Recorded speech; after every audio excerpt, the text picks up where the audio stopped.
Sê vir my dit is my skuld, ja ek en my bes probeer. Ons kan beter uit doen, dit is wat ek nog geglo het, ja. Ek het te glo dinge gaan net weg, want ze leek na die persoon van my.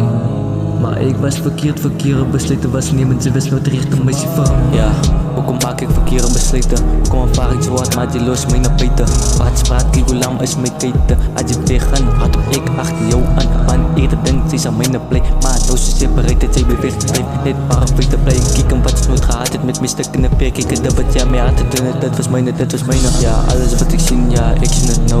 Het ek dink ons gaan droom, maar het was alles op oud. Ons conversation skills was altijd on the low. Wanneer dit me kom, wanneer ons mekaar met nou. Is die extrovert gesoek, bij jou vrienden kan ik jou niet approach nie. Het my best op proberen, maar in de einde is het alles my skuld. Want ons kan niet bij mekaar is nie. Sê vir my dit is my skuld, ja ek en my best probeer.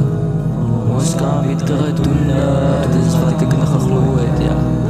Ek het te glo dinge gaan niet weg, want ze lenen naar die persoon van my.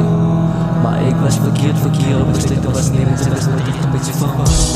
Dat is wat ik gedink het. Dat is wat ik gedink het, ja. Ja, dat is maar net wat ik, dat is maar net wat ik. Dat is maar net wat ik gedink het. Hoekom is leven skielik my skuld? Ek het my best probeer, maar in die einde is alles my skuld, ja. Ja, sy sê ek hilarious. Van die bad, sy is dan careless. So ook van die jaar dat ons dinge nooit uitkom gewerk het. Ons conversaties oor die phone was perfect. Die vrienden het al sê, sy was worth it. Ek was te blind om my red flags raak te sien. Sy was lief vir my oor het device. Het dit tot doen om nice te vis. In reality, ja miskien, ja. Next time, I'ma take the hint. Ja, ons gaan maar kyk in die toekomst en ons gaan sien. Dat is wat ek gedink het, ja.